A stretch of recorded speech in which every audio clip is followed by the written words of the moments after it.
Pode dizer seu nome e ocupação para o tribunal? Meu nome é Lee Strobel. Sou professor de pensamento cristão na Universidade Batista de Houston e autor de mais de 20 livros sobre o cristianismo, incluindo Em Defesa de Cristo.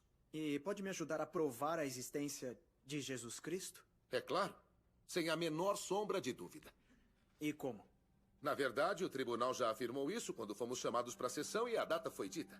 Nosso calendário é dividido entre antes e depois de Cristo, baseado no nascimento de Jesus, o que é uma grande façanha se ele nunca existiu.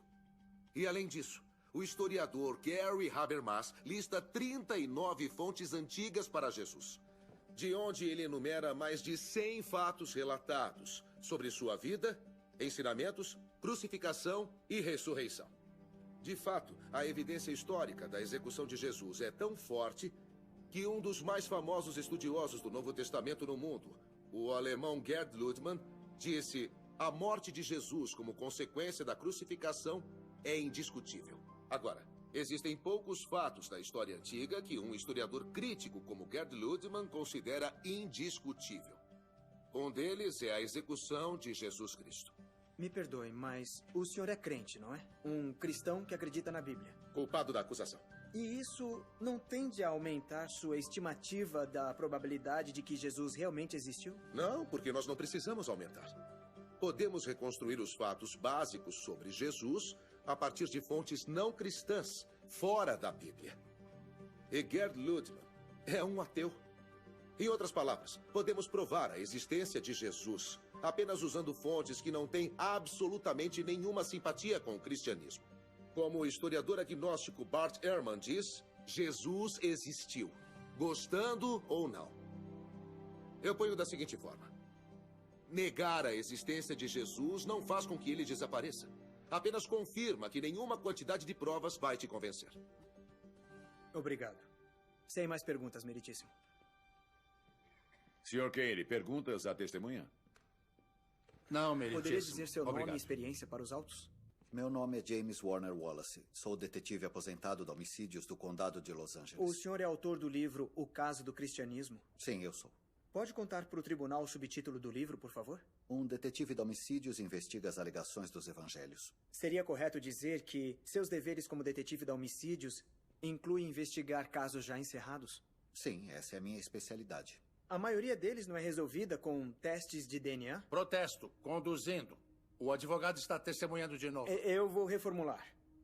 Desses seus casos encerrados, quantos foram solucionados através do DNA? Nenhum. Isso é popular na TV, mas nosso departamento nunca teve a chance de solucionar um caso pendente com DNA.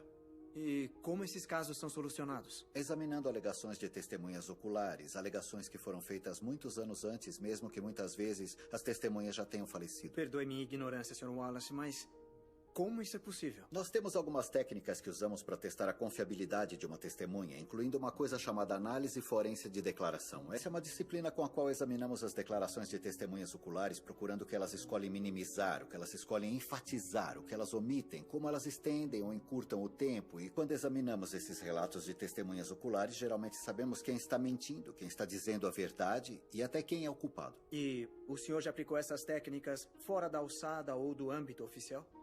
Sim, já apliquei minha especialidade na morte de Jesus pela mão dos romanos e, na verdade, estudei os evangelhos como se estivesse estudando qualquer outra declaração forense. Em questão de meses, eu determinei que os 4 evangelhos, escritos de diferentes perspectivas, contêm relatos de testemunhas oculares sobre a vida, o ministério, a morte e a ressurreição de Jesus. E o senhor considerou que os 4 relatos fizessem parte de uma conspiração destinada a promover a crença numa nova fé? É preciso considerar as conspirações ao avaliar relatos de testemunhas oculares. Mas conspirações bem-sucedidas normalmente envolvem um número pequeno de pessoas. É mais fácil 2 pessoas mentirem e conseguirem guardar segredo do que 20. E esse é o verdadeiro problema com as teorias de conspiração relacionadas aos apóstolos do século I. Era muita gente tentando sustentar essa conspiração durante um período muito longo de tempo. E, pior ainda, eles sofriam uma pressão sem precedentes, uma pressão inimaginável. Cada uma dessas pessoas foi torturada e morreu pelo que alegava ter visto, e nenhuma delas jamais retratou a história. Então a ideia de ser uma conspiração do século I é simplesmente irracional. Em vez disso, o que eu vejo nos evangelhos, que eu chamo de declaração involuntária de apoio da testemunha. O que é uma declaração involuntária de apoio da testemunha? Pode me emprestar sua Bíblia? Eu vou abrir no Evangelho de Mateus para dar um exemplo.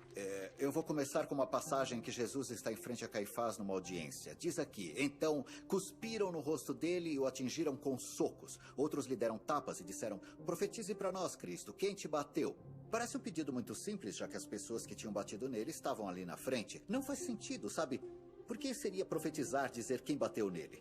Mas só quando se lê Lucas que se obtém a resposta. Ele disse: os homens que vigiavam Jesus começaram a zombar e a bater nele. Eles o vendaram e exigiram: profetize quem te bateu. Então agora sabemos por que foi um desafio. Porque Lucas nos conta que Mateus esqueceu que ele estava vendado durante os acontecimentos. E isso é muito comum, esse tipo de apoio involuntário da testemunha que dá detalhes sobre o que a primeira testemunha esqueceu. Depois de anos examinando esses evangelhos, usando o modelo que eu uso para determinar se uma testemunha é confiável, eu concluo que os 4 evangelhos neste livro contêm relatos confiáveis das próprias palavras de Jesus. E isso inclui as declarações citadas pela senhorita Wesley na sala de aula. Certamente. Obrigado, detetive. A testemunha é sua. Detetive Wallace, não vou tentar comparar o meu conhecimento bíblico com o seu. Mas não é verdade que esses relatos dos evangelhos variam muito no que dizem? Que existem inúmeras discrepâncias entre esses relatos? Absolutamente. Mas é exatamente o que devemos esperar. Eu não entendi isso. Relatos de testemunhas oculares sempre diferem na maneira em que elas se lembram da história. São diferentes perspectivas geográficas com suas histórias, até mesmo onde estavam no local. Quando eu examinei os evangelhos, estava tentando determinar se os relatos eram precisos e confiáveis, apesar das diferenças que encontraria entre eles. E como cristão devoto, o senhor sente que conseguiu? Sr. Kane, acho que me entendeu mal. Quando comecei o estudo, eu era um ateu devoto. Comecei a examinar os evangelhos como um cético convicto, não como um crente.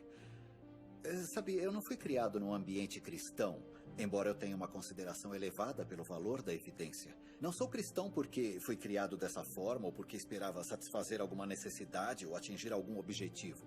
Eu sou cristão porque é uma verdade evidente.